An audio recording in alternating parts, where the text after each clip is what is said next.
I got a new toy. And I thought that was a great opportunity to get out here on another unplanned adventure. But what you're looking at right here is an 80-gram, 15-liter day pack. And for reference point, this is my pillow that I love so much. The pillow weighs 90 grams. So my new day pack is less weight than my ultralight pillow. I know what you're thinking. Can a 80-gram day pack actually be good enough quality? I have no idea. I paid less than $10 for this thing. The brand name is actually Generic Ultralight Day Pack. So I don't have super high hopes, but for less than 10 bucks at 80 grams, how could you possibly go wrong? So I'm gonna take all my stuff from my regular day pack, pack it into this tiny little bag, and we'll see if it's gonna work for today's adventure.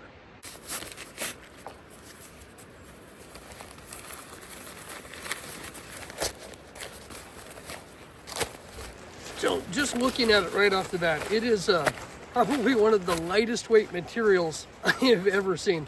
It's made out of, if I remember right, it's a polyester and a TPU, which is a really fancy long word for magic plastic. I'll put the actual official name right here. But it's a very lightweight plastic pack that is 100% waterproof. And again, not water resistant, but waterproof.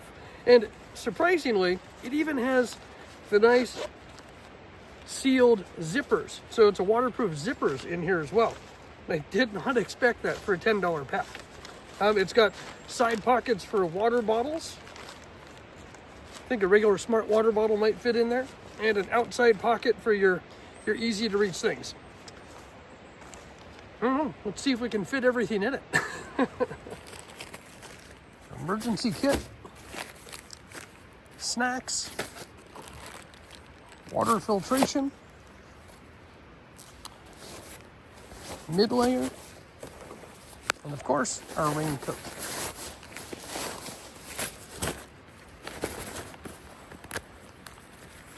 Not the greatest quality zipper, and I've already broken it.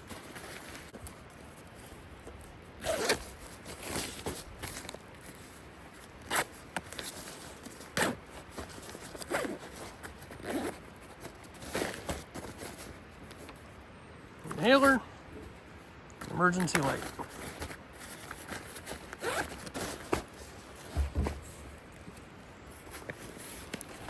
All right, well, I managed to actually fix the zipper when I was trying to close the main pocket. The very first time I've used it, the zipper popped right off the track. It is a double zipper, so I had the option of using the second zipper, which I tried, but then I did actually manage to get the zipper back on track, and it's working fine.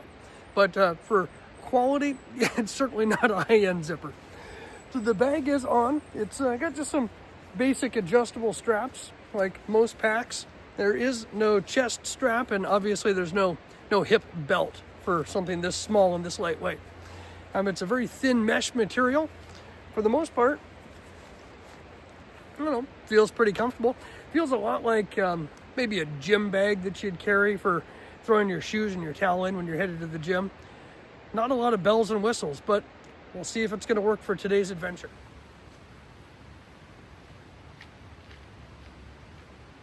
And speaking of today's adventure, we are out at Kanaskat-Palmer State Park, just outside of Ravensdale, Washington.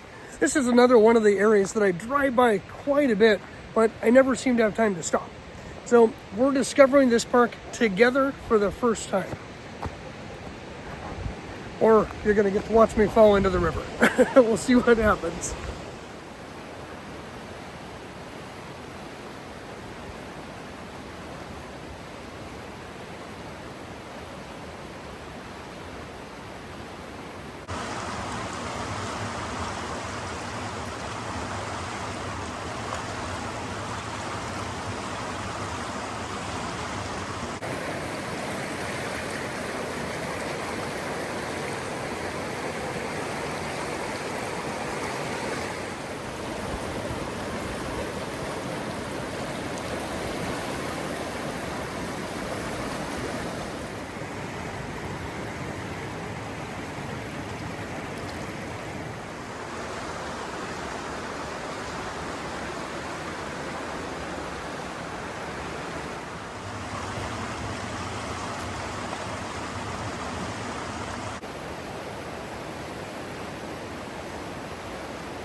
I know I say it a lot in these videos, but it is absolutely beautiful out here.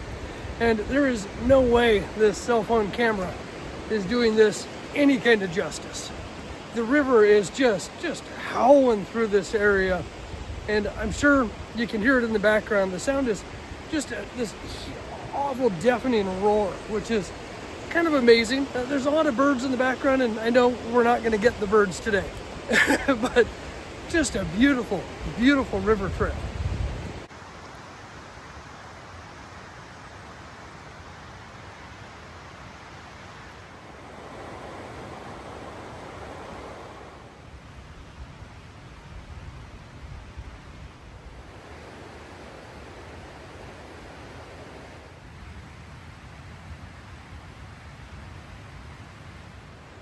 Okay, so here's how you know that spring has officially arrived in the Pacific Northwest. Yes, a lot of the wildflowers are starting to come up, but more importantly, the bracken fern, the shoots start to come up, and in a couple of weeks, they're gonna fully bloom out and their leaves are gonna cascade. It's gonna be absolutely beautiful. But this is how I know in the Northwest that spring is officially here, because the bracken fern are starting to grow and starting to open up.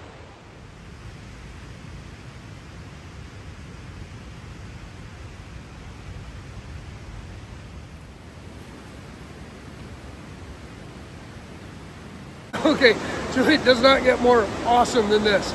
We're in the early part of spring here in the PNW, which means the rains are here, but the snow is still up in the mountains, and you get a little bit of snow flurries. And that means the rivers aren't flooding yet, but they are just full to the brim with the glacier water that's coming down, which just makes these awesome, awesome spectacles to look at.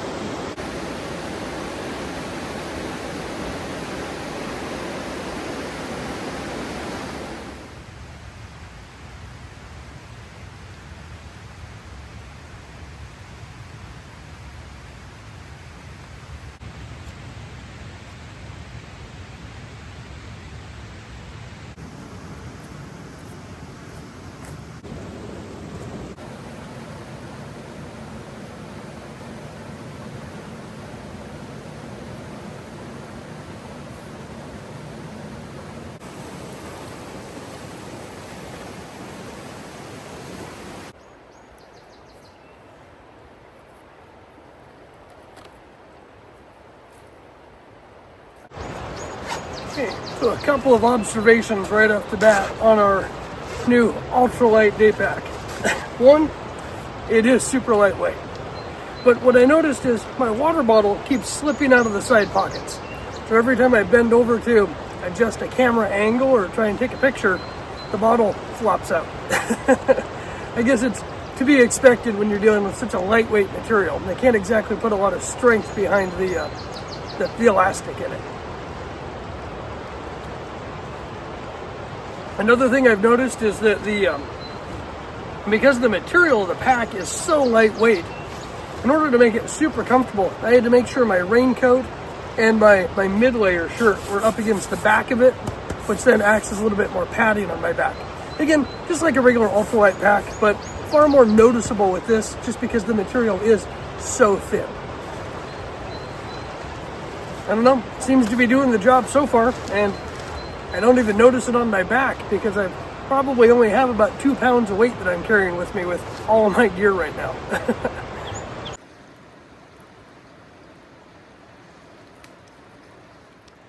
So I don't know if you can see it or not, but there's a boulder right about there. It's on the far side of the river. We've reached a calm spot, so we're just down from the rapids. The river takes a little bend, and then it goes into some larger rapids, and that's typically, I think, where they have the rafts or kayaks pull out, walk to the other side of it, and then get back into the river. But I want to see if we can get to that boulder, because that looks like it'll be an awesome, awesome view. Just not quite sure how we're going to get over there yet.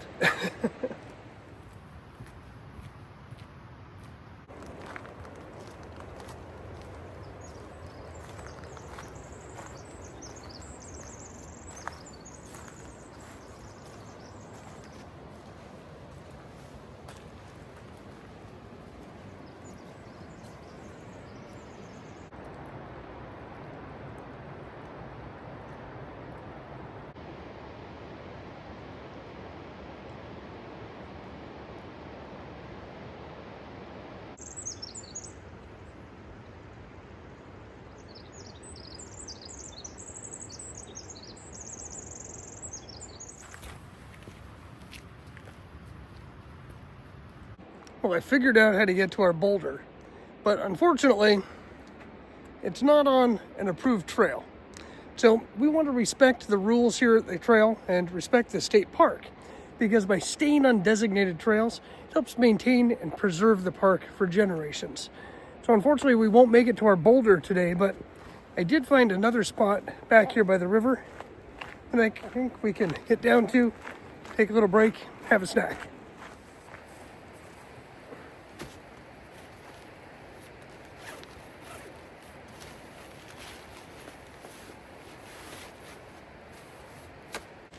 So, final thoughts on the pack. Is it an awesome ultralight day pack? It's certainly ultralight, and it is a day pack. I don't know that I'd quite call it awesome or not. It's done the job. I mean, it's holding my gear. It's been comfortable. I haven't gotten all sweaty carrying it. So, all in all, is it a good bag? Yeah, I think it is. Is it worth the $10? Why not? It's $10. Am I going to use it as my everyday carry? Probably not. I still like my Big Agnes Impassable 20 for my daily adventure pack. It has extra pockets and pouches and just more places for me to stuff, bits and bobs throughout the day. Will I use it on the occasional trip? Absolutely. I think what this pack is going to be great for is when I'm traveling and I don't want to carry an extra backpack with me. It's small enough and lightweight enough that I can toss it into my suitcase or into my larger backpack and use it for those day excursions if you want to leave your gear behind at your campsite or your hotel room. So all in all, is it worth the money? I think so. But more importantly, how about this park? I mean, this is an awesome little place. Again, I'm at Kanaskat-Palmer State Park. There's regular campground areas, there's group camps, there's picnicking areas, large fields for the kids to run around and play in, and then this cool river trail. I'm not sure how long it is. I'm thinking maybe a half a mile in either direction, so you might get a full mile hike in. But you can weave around and explore the park and just have a relaxing afternoon. And it's right in your own backyard, which is one of the best things, right? We talk about these unplanned adventures, and some of the easiest ways to do that is to explore your own backyard. So folks, after that, I'm going to have my snack. I'm going to get out there and I'm going to go do a little bit more exploring. So until next time, folks, hope to see you out there on the trail soon. Let's go for a walk.